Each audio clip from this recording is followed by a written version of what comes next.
Je vous salue dans le nom puissant de Jésus-Christ de Nazareth, celui que nous servons, le Seigneur qui a été, qui est et qui revient. Moi, c'est le pasteur Emmanuel Ndoa de la génération Joël au niveau du Swaziland. Je suis pasteur missionnaire.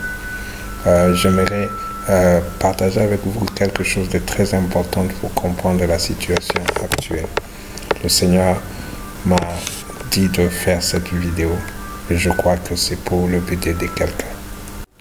Ma vidéo aura deux volets. Le premier volet sera un volet très technique et le deuxième volet sera un volet très prophétique. Alors, j'aimerais que tu puisses me suivre avec attention. S'il y a des choses que je ne vais pas entrer en profondeur. Si tu as des questions, tu peux toujours me laisser ta question et on va y répondre. Ou on fera d'autres vidéos pour entrer en profondeur. Dans la question technique, s'il y a quelque chose que tu peux poser la vidéo ou la rentrer pour essayer de comprendre.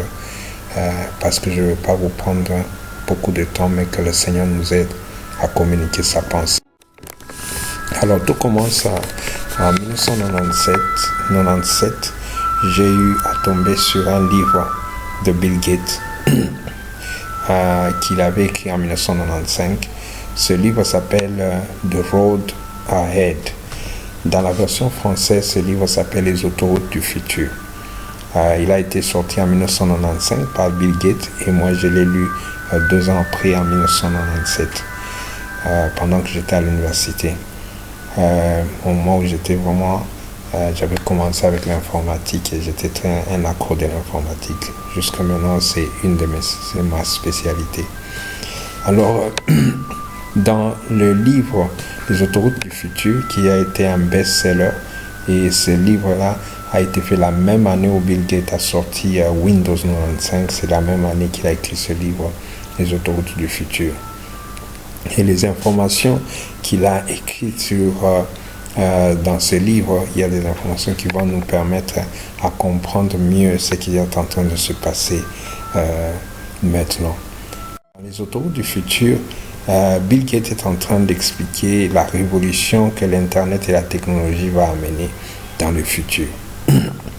Et là, il explique en détail l'Internet, parce qu'en ce temps-là, c'est juste les gens maintenant commencent à utiliser Internet. Je me rappelle, en 1997, c'était en ce temps-là que j'avais mon premier email.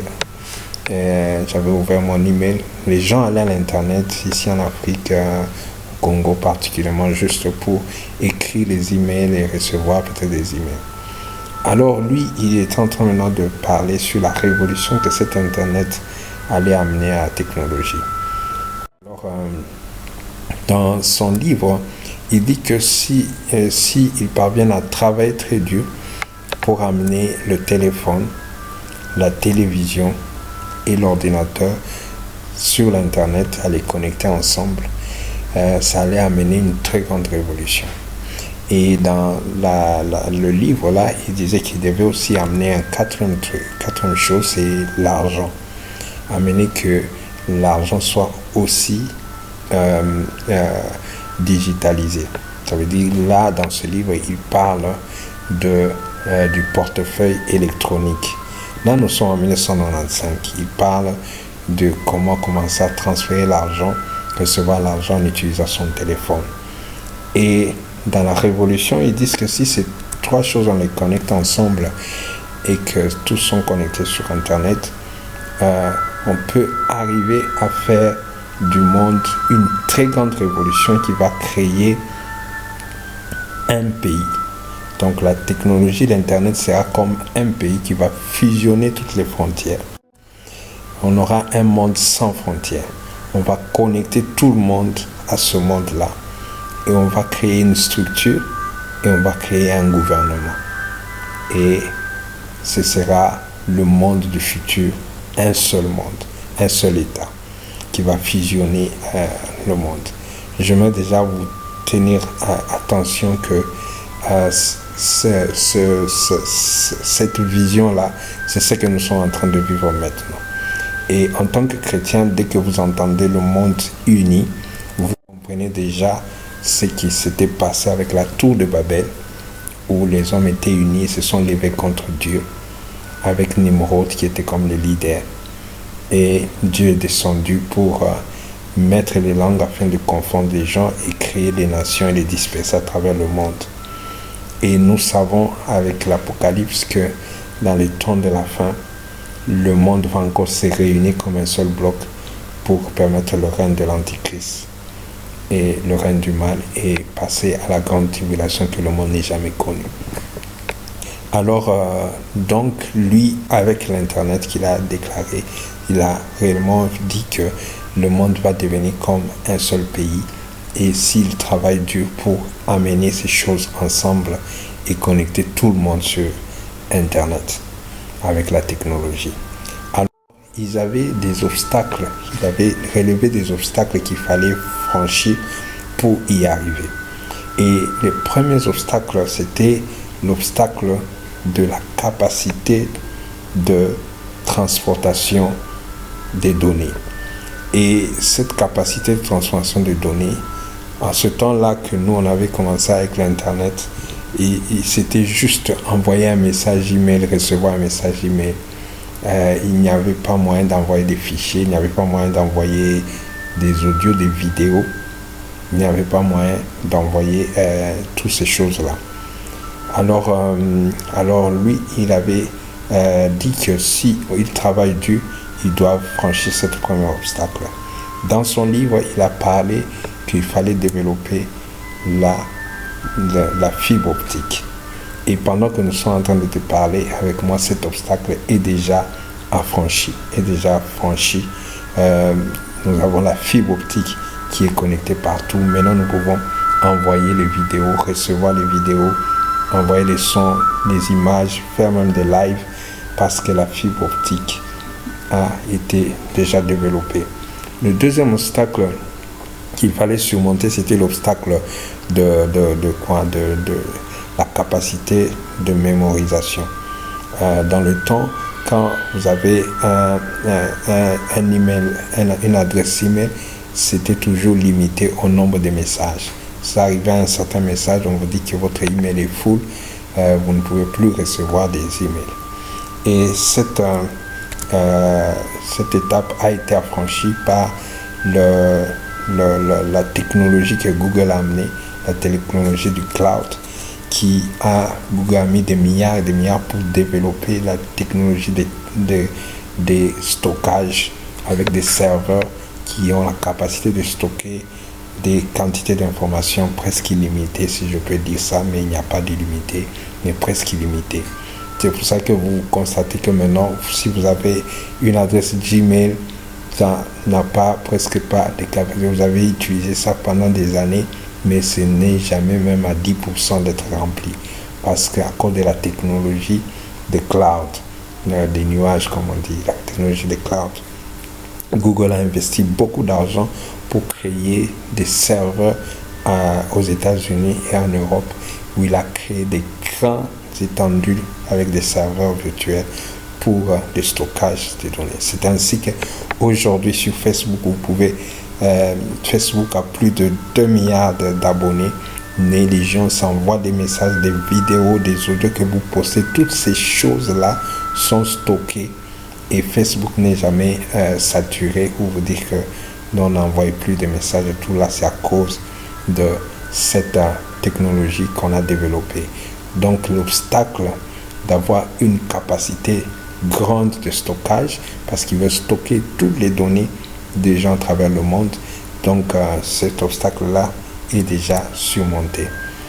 Nous avons aussi l'autre obstacle, c'était que pour faire véhiculer l'Internet, on allait aussi utiliser des entreprises de télécommunications. Et c'est là il leur fallait aussi leur donner une grande capacité de transmission. C'est là maintenant qu'on a commencé à développer la technologie avec les entreprises de télécommunications. Et aujourd'hui, on est à la 4G. Et pendant que je suis en train de vous parler, cette année, on va déployer la 5G qui a déjà commencé. Je vais vous en parler encore pourquoi on veut déployer cette 5G. Donc, les obstacles qu'il avait mis en cause, qu'il fallait les surmonter, tous les obstacles est déjà surmonté pendant que je suis en train de vous dire. Alors, il y avait maintenant une autre chose qui devait se passer. Dans Proverbe chapitre 28, verset 15, on dit que comme un lion rugissant et comme un loup affamé, c'est comme ça que le méchant domine sur le peuple. Nous allons comprendre que le règne de ténèbres, le règne de l'Antichrist, c'est un règne qui vient avec la terreur. C'est un règne qui est préparé par la terreur. Et c'est ainsi que dans l'histoire de l'humanité, chaque fois qu'il y avait des événements qui amenaient la terreur, ça a amené le monde à se rapprocher encore davantage pour créer cet empire de l'Antichrist. Et nous allons nous souvenir de l'année 1944, dans la Deuxième Guerre mondiale, qui a tué beaucoup de gens avec Hitler. Après la Deuxième Guerre mondiale, le monde s'est mis en accord. Il y a des lois qui se sont faites et c'est là qu'on a créé l'ONU, qui est l'Organisation des Nations Unies. Et comme je vous parle, c'est en 1995, donc en 2001, il y a eu un grand événement qui s'est fait, c'est le 9/11, le 11 septembre 2001, les États-Unis sont attaqués par le World Trade Center. Et cet événement-là a eu des impactations très grandes sur la configuration de cette technologie qui crée le nouvel ordre mondial que je vous parlais. Après cet événement-là, c'est là où maintenant le gouvernement américain a décidé de commencer à espionner et à prendre des informations sur tout le monde. Et c'est là où maintenant nous arrivons au niveau où on collecte, on a connecté des vidéos, des caméras partout au niveau des États-Unis, des caméras de surveillance sur tous les coins des rues, tous les endroits, et c'est arrivé jusqu'en Europe et même en Afrique. Et on met à l'écoute nos appareils téléphoniques, les messages, toutes ces choses sont espionnées et les données sont stockées quelque part pour vous amener seulement à la configuration du contrôle que ce nouveau gouvernement virtuel qui est en train de venir, qui est en train de se faire. Donc le 11 septembre, après le 11 septembre, on a commencé à espionner sur tout le monde. C'est que même quelques années, ceux qui avaient suivi les informations, il y a un gars qui s'appelait Snowden. Cet homme-là, il travaillait pour la NASA. Et à la NASA, à un certain moment, il a craqué, il a dit non, trop c'est trop. Il a décidé de dévoiler des secrets d'espionnage. Et pendant que je vous parle, je crois qu'il a exilé en URSS, celui qui a même déclaré comment les États-Unis étaient en train d'espionner, même sur les appels téléphoniques des autres présidents de la République à travers le monde entier, qui avait même poussé la chancelière de l'Allemagne à aller voir Obama pour ça, parce qu'il était énervé, il ne savait pas que d'apprendre qu'on était en train d'espionner sur elle. Donc, cela a amené des conséquences pour encore amener la configuration de cette histoire que nous appelons technologie Internet. Et aujourd'hui, nous sommes, depuis le 31 décembre, nous sommes sous attaque avec le virus coronavirus. Et cela est en train d'amener des conséquences. Juste après, il y aura beaucoup de conséquences pour terminer la configuration du nouvel ordre mondial avec la technologie que nous appelons l'Internet. Alors, tout ce qu'on fait, c'est vouloir tout connecter sur Internet. Pour l'instant, on veut pousser tout le monde à être connecté sur Internet et c'est ça qui doit venir. C'est là où nous sommes en train d'aller. C'est ainsi que s'il y a des gens qui sont en train de faire leur business, qui ont leur entreprise, qui ne sont pas encore sur Internet, je leur donnerai un conseil, c'est de chercher à se connecter sur Internet, avoir un site web, avoir des applications mobiles, avoir un paiement sur Internet. Sinon, pour garder leur business, sinon, ceux qui ne seront pas sur Internet vont disparaître, sont appelés à disparaître. Parce que c'est comme ça que la configuration là où nous sommes en train d'aller. Donc maintenant, on veut tout connecter sur Internet. Alors, je vais aussi vous parler de FinTech Africa. FinTech, comme le mot là, veut dire fin et tech. Ce sont deux mots qu'on a mis ensemble. ça veut dire les finances et la technologie. C'est la technologie qui est vraiment basée sur les finances. Et comme je vous avais dit qu'on devait ajouter aussi l'argent dans ce gouvernement-là mondial, il fallait aussi contrôler les finances et l'économie. C'est comme si qu'il y a maintenant plusieurs, je crois 2 ou 3 ans, qu'on a créé ce qu'on appelle FinTech. C'est une organisation, on a mis beaucoup d'argent pour seulement promouvoir les solutions informatiques, payer les informaticiens à travers le monde pour qu'ils puissent développer des solutions informatiques dans le secteur financier. Et on a pratiquement aussi créé un FinTech pour Africa parce que l'Afrique a été et est pour l'instant en retard par rapport à la technologie, par rapport au système informatique. Il faut que l'Afrique soit intégrée. C'est ainsi qu'il y a des efforts qui sont fournis pour intégrer l'Afrique. Il y a 2 ans de cela, j'ai participé à un concours de FinTech qu'on a organisé sur Swaziland. On a appelé tous les informaticiens du pays et on leur a demandé de créer des solutions informatiques et on allait voir les meilleurs dans ce concours-là. Et on a participé à ce concours-là. Et dans cela, ils ont dit qu'il fallait que l'Afrique puisse rattraper le retard technologique parce que sur le plan de l'Afrique, il n'y a que quelques pays comme le Kenya, l'Ouganda, l'Afrique du Sud, le Nigeria et un peu le Rwanda qui ont de l'avance en ce qui concerne la technologie. Et il faut que les autres les autres pays puissent se rattraper. Et c'est ainsi que ils vont amener à des solutions pour que nous allons à sortir de l'argent monnaie pour aller dans l'argent digital. Déjà avec la venue du coronavirus, il y a la théorie qu'on dit que les virus se propagent aussi très rapidement sur le billet monétaire. On commence à décourager les gens d'utiliser le paiement avec cash. Donc on veut faire disparaître l'argent cash comme déjà c'était prévu dès le début, comme je vous ai expliqué. Alors les efforts sont en train de se faire pour que l'Afrique puisse rattraper le retard. Et il y a des sommets qui se font pour que l'Afrique puisse rattraper le retard au côté informatique. Avec la venue du virus, comme déjà beaucoup des pays africains sont confinés, on va les pousser à utiliser la technologie. C'est ainsi que il y aura des fonds et je crois que le prix de la connexion Internet va beaucoup baisser en Afrique, peut-être même être jusqu'à être free, être gratuit, et il y aura même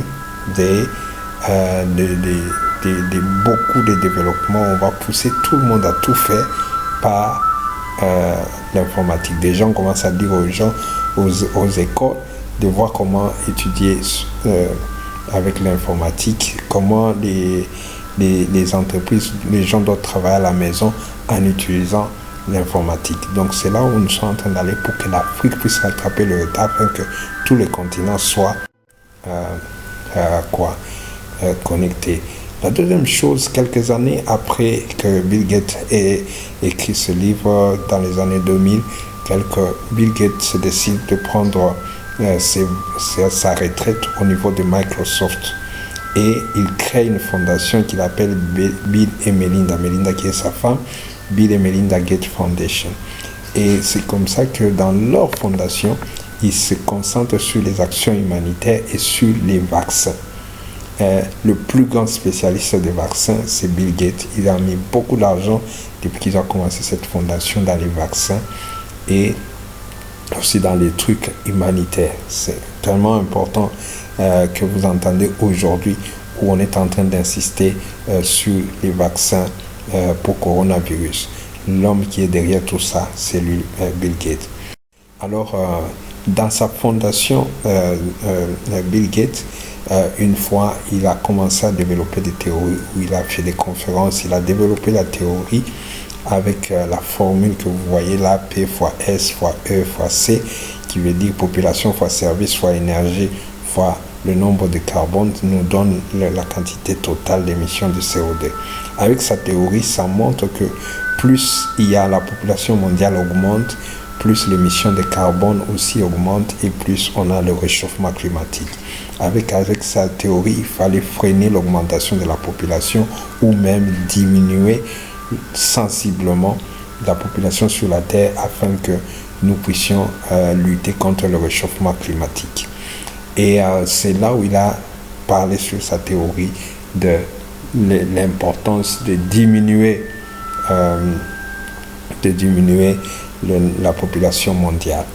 Et l'année passée, vers, je crois, novembre ou décembre, je n'ai pas bien les dates dans ma tête, il y a eu la dernière convention sur le réchauffement climatique. Là, on a invité les chefs des pays développés qui étaient là. Et c'est là où on a dit que l'humanité est en train maintenant de traverser la ligne rouge en ce qui concerne le réchauffement climatique et que tous doivent faire quelque chose. Ça veut dire que les deux grands qui sont à la tête dans le réchauffement climatique, c'est les États-Unis et la Chine. Donc, ils devaient tout faire pour essayer de diminuer ce réchauffement climatique. Alors, je m'étais dit directement, après cette réunion que j'avais vue à la télé avec les rapports, c'était vraiment catastrophique, comme ils avaient dit au niveau de la télévision. Je me suis dit, quelque chose va se passer pour que des décisions terribles en ce qui concerne le réchauffement climatique. Donc, ce n'est pas étonnant qu'aujourd'hui, on ait ce virus qui commence à tuer, qui commence au niveau de la Chine pour diminuer la population mondiale. Alors, en 2015, Bill Gates, avec sa fondation, ils font une simulation dans une des conférences. Il fait une simulation. Dans sa simulation-là, il parle d'un virus qui peut infecter la population et ce virus amènera le flou, c'est la grippe. Et cette grippe allait tuer beaucoup de gens. Dans la simulation de Bill Gates, la grippe allait au moins faire 32 millions de morts en 6 mois. Donc, dans sa simulation, ça va aller dans 1 mois jusqu'à 6 mois et faire des décès de 32 millions. Et il montrait comment cette grippe était en train de se propager à une vitesse vertigineuse pour faire au moins 32 millions de morts. Dans 5 mois, 29 millions et dans 6 mois, 32 millions de morts. Et ce qui est étonnant, il a parlé aussi que l'économie mondiale devait subir une perte de 3 trillions US dollars. Trillions, je ne sais pas en français, si on va dire 3 000 milliards de dollars américains. Et le même chiffre, c'est le même chiffre que dernièrement, pendant que le Congrès américain a fait une réunion pour essayer de trouver une solution afin de décanter l'économie des États-Unis pendant ces moments de crise. Ils ont voté un budget de 3 trillions. Donc, c'était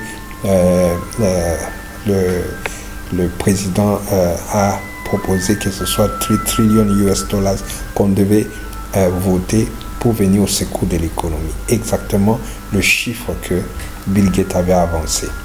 Et vous allez voir sur la photo là, Bill Gates ici en bas, il est en train, avec son chien, il a écrit Working from Home. Ça veut dire que je suis en train de travailler à la maison. Ça veut dire que déjà dans sa projection, il avait déjà planifié que le confinement où les gens seront poussés à travailler à la maison pour les pousser à utiliser la technologie. Parce qu'on veut que tout le monde utilise la technologie afin de contrôler tout le monde. Alors, il y a aussi le projet qu'on appelle le projet ID 2020. Le projet ID 2020, c'est le projet des passeports internationaux ou micropuces qui contiendraient l'identité internationale. Ça veut dire les cartes d'identité internationale qu'on mettrait comme des puces qu'on devait mettre dans le bras ou sur le front de quelqu'un qui soit capable d'avoir toutes les informations qui concernent les les informations médicales et les informations qui concernent la personne. Et ces puces-là viennent par la vaccination. Je vous dis que la fondation Gates était spécialisée dans les vaccinations. Vous comprenez pourquoi? Parce que les puces-là ne peuvent s'injecter que par la vaccination. Et c'est comme ça qu'ils ont déjà prévu, ils avaient déjà prévu que ce projet, il y a des grands hommes sur ce projet-là. Il y avait même un monsieur, un Américain, qui disait qu'il était dans l'escorte présidentielle pour participer à certaines réunions au plan très élevé. Mais quand il voulait entrer là où on faisait le ID 2020, la conférence des ID 2020 où Bill Gates était là, on lui avait refusé parce qu'on disait qu'il y avait seulement un nombre restreint seulement de certains gens qui parlaient de ces ID 2020. C'est-à-dire qu'un nombre restreint qui devait parler comment ils vont insérer les micropuces pour commencer à identifier les personnes. Et je suis il y a 3 jours, on est en train de parler, Bill Gates, on était en train de l'interviewer. Il a dit avec le coronavirus, ce sera maintenant pas possible que les gens se déplacent d'un pays à un autre, sinon on est sûr qu'ils sont vaccinés et qu'ils sont immunisés. Donc cela veut dire qu'on doit identifier qui est vacciné, qui est immunisé, qui n'est pas porteur du virus, et cela se fera d'une façon technologique. Donc c'est là que je voudrais que vous puissiez beaucoup tirer attention sur ce qui se passe. La dernière chose aussi que je voulais parler, c'est la 5G, qui ici a été prévu que la 5G soit déployée cette année en 2020. Déjà l'année passée, il y a une guerre froide entre les États-Unis et la Chine qui a commencé depuis l'année passée sur les pionniers de la 5G, sur le déploiement de la 5G. La Chine voulait être premier, les États-Unis aussi a refusé avec Trump qui voulait aussi être premier. Il ne pouvait pas laisser la Chine comme ça, parce que celui qui aura à déployer cette technologie aura des informations capables d'espionner et prendre des informations derrière. Et c'est comme ça que... Et pourquoi la 5G? La 5G vous donne la capacité de télécharger un film, donc une rapidité d'internet terrible, capable de télécharger même un film d'1h30, vous le téléchargez en moins d'1 minute. Alors pourquoi on veut ça? Parce que si on déploie la 5G partout, ça vous permettra maintenant de connecter toutes les choses qui ne s'étaient pas connectées avant. Ça veut dire qu'on peut maintenant connecter les voitures sur Internet, on peut maintenant connecter les maisons sur Internet. Déjà avec le livre, dans le livre là que je vous ai parlé au début, les autoroutes du futur, Bill Gates avait déjà, pendant qu'il écrivait le livre là, il avait déjà construit une maison qu'il appelait la maison du futur, avec une technologie, la maison qui était capable de reconnaître la personne qui entre, capable de reconnaître l'endroit où toute personne dans la maison est, capable de reconnaître les préférences de la personne.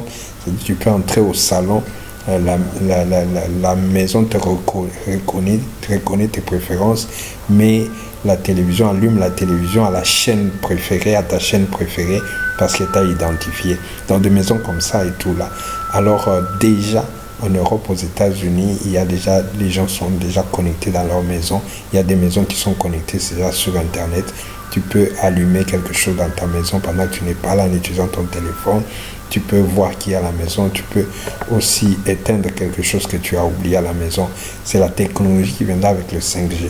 Alors la 5G va aussi introduire l'utilisation des robots. Déjà, la Chine a déjà commencé avec les robots. En Europe, il y a quelques robots, aux États-Unis. Mais la 5G va vraiment épandre maintenant les robots partout. Parce que la 5G, les robots ont besoin d'une connexion en temps réel pour collecter les informations, les traiter et puis agir en temps réel. Donc, avec la 5G, comme l'Internet sera très rapide, donc ça va permettre une couverture totale de l'Internet et l'utilisation des robots. J'avais suivi un homme de Dieu qui parlait sur l'Apocalypse et les temps de tribulation. Il avait dit que dans la grande tribulation, la façon dont la Bible décrit, trouve que ce n'est pas un humain qui pouvait être avec un cœur, qui peut être capable de torturer les gens, les faire souffrir comme on parle de la grande tribulation. Donc lui, il croit que dans le temps de la grande tribulation, ce seront des robots qui seront comme des soldats qu'on allait utiliser pour torturer ou faire du mal aux gens, parce que ce sera d'une façon très inhumaine qu'une personne avec un cœur ne peut pas faire ça. Et déjà, comme je vous ai dit, il y a la robotique qui s'est beaucoup développée. Déjà, ces 2 dernières années, on a développé, on a promu un langage de programmation qu'on appelle Python, qui est un langage seulement robotique pour seulement amener, j'ai même fait aussi des formations sur ces langages-là, pour seulement promouvoir la robotique. Donc, avec la 5G, les robots seront vraiment à l'utilisation et tout maintenant sera connecté sur Internet. Alors j'aimerais maintenant aller à la partie prophétique pour parler maintenant au ministère Génération Joël et à tous les chrétiens des derniers temps en particulier. Nous avons une vision prophétique qui est en Joël chapitre 2, 28-29. Après cela, je reprendrai de mon esprit sur toute chair. Vos fils et vos filles prophétiseront, vos vieillards auront des songes, vos jeunes gens des visions, même les serviteurs, les servantes. Dans ces jours-là, je reprendrai de mon esprit. C'est une vision de dernier temps, c'est une vision de maintenant.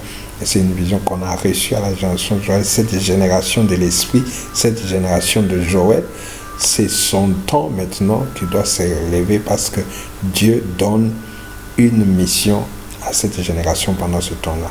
Et pour moi, je pense que cette mission se trouve en 3 volets.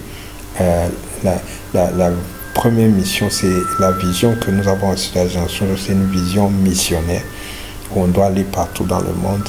Et il faudrait maintenant qu'on examine et qu'on renforce nos missions pour que nous allions partout dans le monde, parce que l'évangile en a besoin en ce temps-ci. La deuxième aussi vision que nous avons, c'est la vision de la pointe des églises, la restauration de l'église. C'est le temps que nous devons ramener l'église à être pure et s'apprêter pour rencontrer son époux. Et donc nous devons condamner et essayer d'enlever tous les rides et tous les taches les choses qui ont taché l'église, afin que l'église soit pure pour rencontrer son époux. Donc nous avons un rôle très important à jouer. Et il y a aussi la vision sur la RDC. Nous avons reçu la vision sur la RDC. La RDC est très prophétique. Et la génération de l'esprit a reçu aussi, Dieu leur a donné la RDC. Et pour moi, je pense que c'est le temps où la mission prophétique de la RDC, qui est en Ésaïe 18, doit être accomplie. La RDC a une grande mission au niveau de l'Afrique, au niveau du monde, et avec sa relation avec l'Israël. Nous remercions le Seigneur déjà qu'on commence à reconnecter la RDC à Israël. Et je crois que cette année, il y aura des bouleversements, des changements terribles au niveau de la RDC et au niveau même des institutions qui gouvernent la RDC. Il y aura beaucoup de changements, parce que la RDC doit accomplir sa mission prophétique avant l'avènement de notre Seigneur Jésus. Et je crois à un dernier réveil, le 3e réveil mondial, qui va se passer d'ici là, qui va commencer avec l'Afrique. Et pour moi, je crois aussi en particulier avec la RDC, ce réveil qui va toucher le monde entier avant la venue du Seigneur Jésus. Parce que l'évangile doit être prêché partout dans le monde afin que vienne la fin. C'est sans ce temps-ci, je suis en train de faire un appel à tous les gens qui ont reçu l'appel d'intercession. Tous les intercesseurs, où que vous soyez, dans quel pays que vous soyez, de la génération Joël en particulier, j'aimerais faire appel que vous puissiez nous contacter, parce que nous voulons des intercesseurs qui puissent se tenir à la brèche maintenant pour intercéder pour l'accomplissement de la mission que le Seigneur a donnée à cette génération de l'Esprit, pour que Dieu puisse aussi guider, nous donner une vue et des lignes très claires en ce qui concerne le rôle à jouer pendant ce temps. Nous avons besoin des gens qui puissent se tenir à la brèche pendant que le travail doit se faire avant la venue du Messie. Alors, contactez-nous à ce numéro qui apparaît sur votre téléphone, où que vous soyez dans le monde. Nous allons utiliser seulement la technologie pour faire des programmes d'intercession terribles à ce temps très difficile où l'Église doit s'élever. Jésus a dit, quand vous verrez tous ces signes, levez vos yeux, car votre rédemption est arrivée. C'est le temps où maintenant l'Église doit lever ses yeux. C'est le temps où nous devons maintenant faire notre travail. Merci de m'avoir écouté. Moi, c'est le pasteur Emmanuel Ndoua. Je suis au Swaziland avec ma famille depuis 2014 pour gagner les âmes et amener les âmes à Christ. Merci de m'avoir écouté. Que le Seigneur vous bénisse et vous garde.